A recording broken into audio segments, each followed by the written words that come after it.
JB타임즈. 더마카와 함께 시선집중의 문을 열겠습니다. 어서 오세요.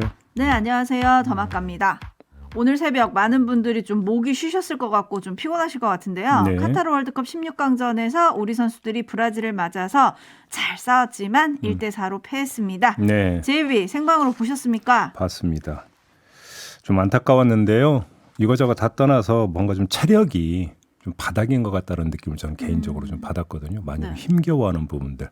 그게 브라질 선수들 앞에서 힘겨워하는 게 아니라 체력 때문에 힘겨워하는 그런 모습을 좀 느꼈는데 그래서 좀 더 안타까웠죠. 체력을 충분히 비축하고 싸웠다면 어땠을까. 그래서 브라질 같은 경우는 그 직전 경기에서 주전 다 빼고 체력 다 비축해 놓은 다음에 우리보다 더 쉬고 나와 팀이잖아요. 네. 그런 점에서 뭔가 좀 불공정하다는 느낌도 좀 받았는데 근데 그건 다 지나간 이야기이고 그럼에도 불구하고 저도 월드컵 때마다 우리 대표팀의 경기를 봤습니다만 역대 어느 월드컵에 비해서 조직력이 탄탄했고 게임 운영 능력이 탁월했던 그런 월드컵이었다. 이런 말씀을 꼭 드리고 싶습니다.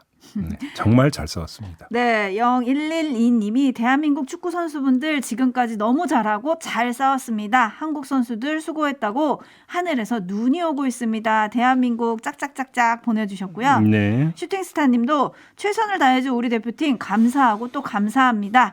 16강이라는 선물도 좋았지만 최선을 다하는 과정이 더 고마웠습니다. 벤투 감독님도 땡큐 해주셨고요. 네. 혼민정음님은 손흥민 선수가 죄송하다고 말하던데 그러지 말아요. 최선을 다해 뛴 거 우리 다 알고 있습니다. 고맙습니다. 죄송할 게 뭐가 있어요. 그러니까요. 예. 그리고 투머치님 오늘 축구 전반전 보다가 맞다. 내가 보면 지지. 라고 생각해서 제가 사실 그것 때문에 갈등을 때렸다는 거 아닙니까? 제가 보면 져서 보지 말까 막 고민하다가 그래도 하고 봤는데 보지 말까. 그래서 투머치님이 후반전을 안 보셨대요. 네. 그랬더니 후반전은 1대0으로 이겼습니다. 라고 해주셨네요. 네. 네, 저희가 축구 얘기는 잠시 후 2부에서 또 들어볼 텐데요. 어쨌든 기록도 좋았습니다, 사실. 2010년 남아공 월드컵 이후 12년 만에 16강에 오른 거였고요. 네. 사실 온 국민의 가슴을 또 뛰게 한 대표팀이기 때문에 이번 대회의 성과 그리고 남은 숙제 또 궁금한데요. 잠시 후 카타르 현지 연결해서 짚어보도록 하고요. 더불어서 이번 대회 최고의 스타로 등극한 선수 조규성 선수. 네. 이 선수의 아버님도 저희가 잠시 후에 만나보도록 하겠습니다. 네. 시선 집중해 주세요. 뉴스와 분석이 함께하는 JB타임즈 오늘 주목할 뉴스들 챙겨드리겠습니다. 첫 번째 뉴스 어떤 건가요? 주호영 국민의힘 원내대표가 지난 3일에 대구에서 열린 한 토론회에 참석을 해서 일부 당권 주자들의 이름을 거명한 뒤에 당원들의 성에 차지 않는다 이렇게 발언을 했습니다. 네. 그러면서 3대 조건을 제시했는데 수도권에서 이길 수 있는 사람, MZ세대에게 인기가 있는 사람, 그다음에 공천을 무난하게 잘 끌어나갈 수 있는 사람 이렇게 세 가지를 제시를 했거든요. 이 발언이 나온 다음에 파장을 낳고 있습니다. 그러자 해명에 나섰는데 성이 안 찬다는 발언은 이 질문 가운데 외부 영입 얘기가 있는데 왜 그러냐고 해서 내가 그거야 영입을 주장하는 사람들은 지금 뛰고 있는 사람들이 성이 안 차서 그런 게 아니겠느냐 이렇게 말한 건데 내가 평가한 것은 없다.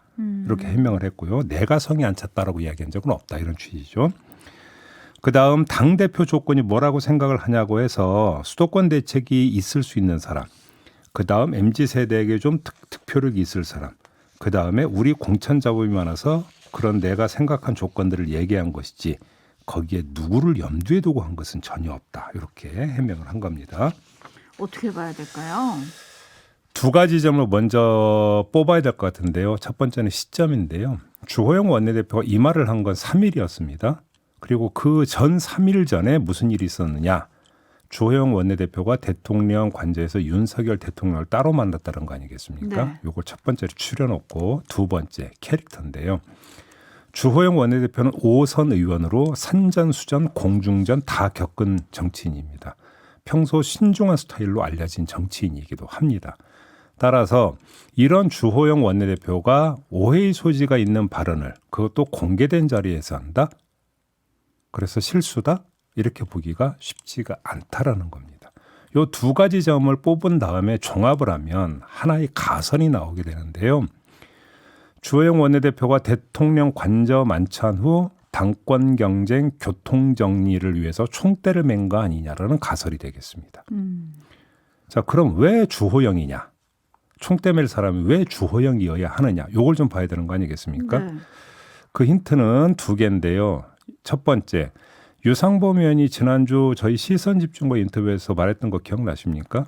그게 첫 번째 인디인데 친윤 후보가 결정되면 유승민 요인을 누를 거다. 이렇게 말한 바 있었죠. 기억하시죠? 네, 했죠. 즉 당권 경쟁 개시의 선결 조건이 친윤 후보 정리인데 이 작업을 위해서는 바람잡기와 막후 조정 두 가지가 동시에 가동이 돼야 되는 것 같고요.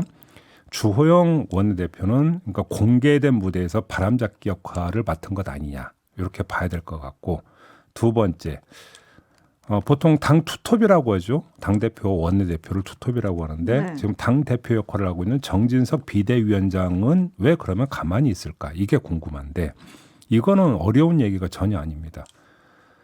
비대위원장은 지금 비대위원장의 최대 역할과 소임은 뭡니까? 전당대회 관리입니다. 그렇지 않습니까? 그렇죠. 거기서 가장 요구되는 게 뭐겠습니까? 공정한 관리 아니겠습니까? 그렇기 때문에 정진석 비대위원장이 직접 나서가지고 교통정리를 하는 것은 쉽지가 않을 것이다 라고 봐야 되는 거고 그래서 상대적으로 조금은 어떤 그 자유로운 원내대표가 나선 게 아닌가 이렇게도 좀 볼 수가 있겠죠. 더구나 하나 더 이야기한다면 주호영 원내대표는 친윤이라고 분류가 되는 사람이 아닙니다. 오히려 이 점도 주목해서 봐야 될 것 같은데 그래서 만약에 주호영 원내대표가 정말로 교통정리에 총대를 맸다고 한다면 그것이 어떤 친윤 후보들의 교통정리뿐만 아니라 이른바 비윤 후보의 견제까지도 겸할 가능성이 있다. 그 맨 앞에 있는 사람이 누구겠습니까? 유승민 전 의원 아니겠습니까? 그렇죠. 그래서 주호영 원내대표가 유승민 전 의원에 대해서 뭔가 이야기를 하는지 안 하는지 이게 중요한 관전 포인트가 될 거다. 그 점도 함께 말씀을 드리도록 하겠습니다. 네, 이 점을 좀 지켜보도록 하고요. 지금 역풍이다님도 한동훈 장관을 염두에 두고 한 말인 것 같네요. 라는 의견을 보내주셨는데 많은 언론이 다 그런 이야기를 하고 있던데요. 네. 그러니까 이제 세 가지 조건을 제시한 걸 가지고 좀 하는 얘기잖아요. 그렇죠. 근데 저는 한동훈 이전에 한 사람이 있었다. 그 말씀부터 먼저 드리고 싶은데 누구죠? 누구겠습니까? 이준석 전 대표입니다. 헬레나님이 그거 보내주셨어요. 조건에 맞는 사람 있네요. 이준석 이렇게 보내주시긴 하셨거든요. 그러니까 수도권 지역구죠. 음. MZ 세대하고 소통 열심히 하고 있죠. 혁신이 띄우고 이러면서 뭐 공천개혁 이야기를 했잖아요. 그러니까 3대 조건에 딱 맞고 오히려 자진해서 하고 있었던 사람 아닙니까? 네. 근데 왜 차냈을까요? 그러면 이 3대 조건이 그렇게 중요하다고 한다면 그게 정말 궁금한데 따라서 3대 조건보다 더 큰 조건이 있는 게 아니냐. 대통령의 마음? 대통령과 얼마나 지근거리에 있느냐. 요거 아니겠습니까? 네. 그래서 초롱님은 그냥 대통령님이 당대표도 겸직하셔야 되는 거 아닙니까? 이 상황에서 누가 되든 허수아비 대표가 되지 않을까요? 이런 우려를 또 적어주긴 하셨거든요. 이제 그럼 이제 총재 시절로 돌아가게 되는 거죠. 한편 차기 당대표를 노리는 김기현 의원도 주호영 원내대표가 윤석열 대통령과 독대한 날 독대를 했다고 하던데 이건 또 어떻게 읽어야 됩니까? 왜냐하면 김기현 의원은 지금 당대표 경선에 거의 나오기를 거의 확정을 지은 분 아닙니까? 네. 근데 이분을 만났다, 독대를 했다? 이거는 뭐 힘을 실어주는 겁니까? 아니면 나가지 마 이러는 건가요? 그러니까 정말로 주호영 원내대표가 얘기한 3대 조건에 윤심이 담겨 있다면 김기현 의원은 3대 조건에 별로 부합하지 않는다라고 판단했을 가능성이 있지 않을까요? 일단 지역구가 뭐 아니 꼭 뭐 그 지역구가 수도권이어야 된다라는 건 아니겠지만 수도권에서 정치적 영향력을 발휘할 만큼의 위상을 갖고 있느냐 이 문제인데 뭐 직접적으로 연결된다는 고리를 찾기가 힘든 것 같고요. 거기다가 MZ 세대한테 인기가 있나요? 그런 점에서 드리는 말씀입니다. 네, 근데 어쨌든 마음이 어디에 있다 그래도 이렇게 또 대놓고 만나실까 이런 생각이 들기도 하는데요. 관저 만찬 정치가 지금 시작이 됐다. 누구누구를 만나고 있다. 이런 보도가 계속 나오잖아요. 근데 저 이거저거 다 떠나서 당무에 관여 안 한다고 했잖아요. 제가 지금 그 여쭤보려고 그랬죠. 당무에 관여를 안 하는데 왜 이렇게 당 사람들을 많이 만납니까? 아니 예를 들어서 국정을 펼치기 위해서는 당의 뒷받침이 필요하죠. 국회에서 어떤 입법을 한다든지 이런 점에서. 저는 그런 점에서 여당의 도움을 호소하는 것은 당연히 있을 수 있는 일인데 그러면 예를 들어서 뭐 원내 지도부 만나면 되는 거 아닌가요? 왜 그 개별 의원을 따로 부릅니까? 오늘 아침 조간 어딘가에 대통령실 고위 관계자 멘트가 그런 게 실렸는데요. 사실 이게 대통령이 만납시다 해서 만난다기보다는 당에서 요청이 좀 와서 만나는 경우가 많다. 아니 대통령이 그렇게 한가한 분입니까? 근데 이게 그게 말이 이렇게 되는 얘기입니까? 공개가 돼서 좀 곤란하다 이런 멘트가 있던데. 아니 당 인사가 대통령한테 좀 만납시다 하면 예 하고 대기하고 있는 사람입니까 대통령이? 그렇게 열려 있다 뭐 이런 뜻일까요? 어쨌든 예. 공개돼서 좀 곤란하다 이런 얘기가 있었는데 한편에서는 야당 인사와의 협치 만찬이나 통합의 만찬은 언제 하냐 이런 물음도 지금 계속 나오고 있거든요. 네. 모르겠어요 저도. 그거. 네. 알겠습니다. 네. 요거는 뭐 하태경 의원한테 이따 잠시 후에 여쭤보도록 하겠습니다. 제이비타임즈 다음 주목할 뉴스 어떤 건가요? 자, 두 번째 전해드릴 이슈는 어제 성일종 국민의힘 정책위 의장과의 인터뷰 과정에서 나왔던 한 이야기와 연관이 되어 있는데요. 그때 어제 인터뷰 잠깐 들어보시죠. 지금 예산 부수법안 있잖아요. 이것도 예. 지금 뭐 좀 협상이 잘 안 되고 있습니까? 일정 부분은 좀 공감을 하는 것도 있고요. 또 예. 국회의장님께서 세제실장을 하셨기 때문에 국가의 그렇죠. 예. 여러 가지 세제와 관련된 국가 운영에 대한 깊은 통찰력을 갖고 계십니다. 그러다 보니까 의장님께서 직접 나서시는 것도 있고 해서 그래서 몇 가지 같은 경우는 좀 해결될 것 같기도 하고요. 또 이런 여러 가지 법인세라든지 이런 것은 상당히 야당의 협조가 좀 필요한 상황에 있습니다. 네, 바로 이 대목인데요. 세제실장 출신 김진표 국회의장은 어떤 통찰력으로 어떤 조장을 하고 있는 걸까? 이게 궁금해서 쭉 살펴봤더니 보도를 좀 종합해서 전해드리겠습니다. 이런 거 같더라고요. 김진표 의장이 지난달 30일에 몇 가지를 예산 부수 법안으로 지정을 했거든요. 네. 거기서 두 가지만 뽑아서 말씀을 드리면 첫 번째 법인세 관련입니다. 민주당이 감세를 강력 반대하는 법안 아니겠습니까? 그렇죠. 그런데 이걸 예산 부수 법안으로 지정을 했고요. 두 번째, 지방교육 재정교부금법 일부 개정 법률안도 예산 부수 법안으로 지정을 했는데 이 핵심 내용이 뭐냐면 유치원 초중등 교육 재원인 교육교부금 가운데 3조 원을 떼어서 대학에 지원하는 내용입니다. 이 역시 민주당이 강력히 반대하고 있는 법안인데 이 또한 예산 부수 법안으로 지정을 했습니다. 예산 부수 법안으로 지정이 되면 예산안에 앞서서 먼저 의결을 해야 합니다. 그렇기 때문에 민주당의 운신의 폭을 좁힐 수밖에 없게 되죠. 자, 관련해서 김진표 의장은 이런 말을 했다고 합니다. 자, 그런 민생 문제라면 나 같은 수박도 있어야 한다. 이런 말을 했다고 합니다.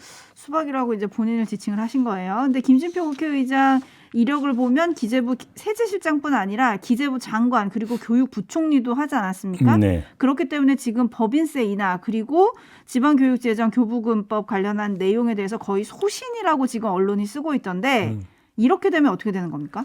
조금 전 말씀드린 대로 예산 부수 법안이 먼저 정리가 돼야 세입 세출 규모가 정리가 되고 이를 기초로 예산안을 처리할 수 있는 거거든요. 네. 따라서 민주당이 반대 입장을 고수하면 예산은 처리가 다시 또 꽉 막히게 돼버린다. 이런 이야기가 되는 거고.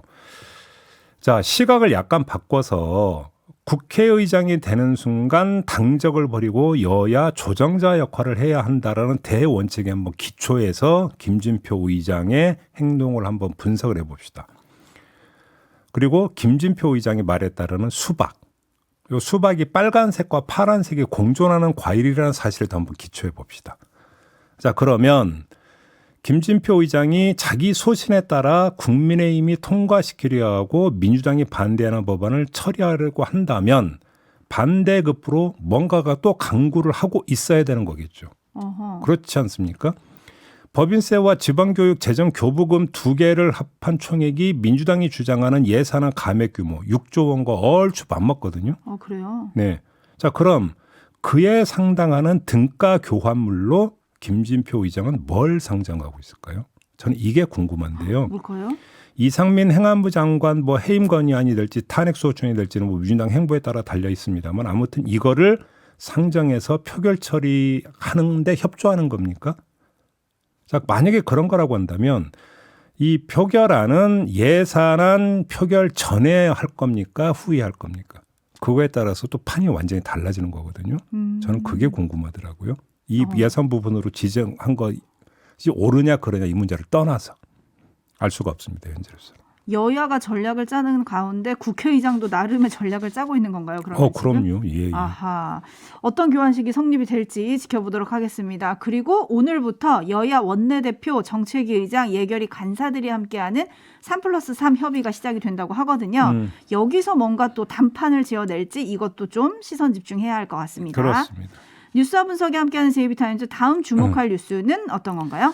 이재명 더불어민주당 대표가 어제 취임 100일을 맞았어요. 근데 기자회견을 하지 않았고 최고위원 회의에서 입장을 밝혔는데 그 한 대목 함께 들어보시죠.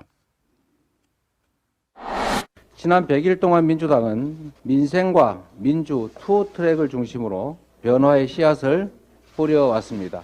국민 우선 민생 제일주의 실천에 매진해 왔다고 자부합니다. 정권의 불공정한 권력 행사 그리고 부당한 권력 남용이 우리 사회를 두려움과 불안 속으로 밀어넣고 있습니다. 질식하는 민주주의를 반드시 지켜내겠습니다. 민생을 포기하고 야당 파괴에만 몰두 중인 윤석열 정부 200일 동안 정치는 실종했고 대화와 타협은 자취를 감추고 말았습니다.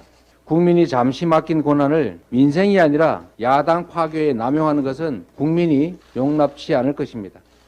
민주당은 지난 100일처럼 앞으로도 실용적 민생개혁, 더 굳건한 민주주의를 향해서 거침없이 나아가겠습니다.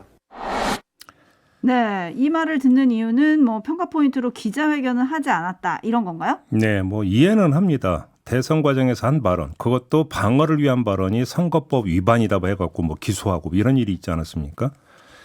어쩌면 이거보다 더 크고 중한 수사가 진행되고 있는 상황에서 한마디 한마디가 명운을 가를 수가 있고 발언 리스크가 발생할 수 있기 때문에 극력 꺼리고 있는 점 이해할 수는 있습니다. 하지만 이재명 대표는 한 개인이 아니라 제1야당의 대표입니다. 더불어 야당 인사 가운데 가장 출력이 높은 스피커이기도 하죠. 이런 정치적 영향력을 공적 용도에 맞게 투입하는 건 선택이 아니라 의무라고 봐야 될 겁니다. 더구나 이재명 대표 스스로 민주주의가 질식하고 있다고 진단하지 않았습니까? 그럼 앞뒤 잴 여지가 없는 것 아닙니까? 야당의 역할은 감시와 비판이고 그 비판 행위의 핵심 축은 말이고 그 말의 무게가 가장 큰 사람은 야당 대표입니다. 말하지 못하는 야당 대표는 반쪽짜리입니다. 냉정하게 말씀을 드려서. 자, 뭐 그 측근들 이야기에 따르면 신년 기자회견은 검토하고 있다고 하던데요. 이건 특히 중요합니다. 어차피 지금 핵심 갈등 사안이 되고 있는 의정 과제는 해 넘어가기 전에 정리가 된다고 봐야 되지 않겠습니까? 따라서 전국에 터닝 포인트가 생기는데 그 결정적 자리가 신년 기자회견을 통한 전국 구상 발표와 여권 대응 기조여야 될 것이다. 이런 얘기가 되겠죠. 자, 마무리하죠. 더마카 수고하셨습니다. 고맙습니다.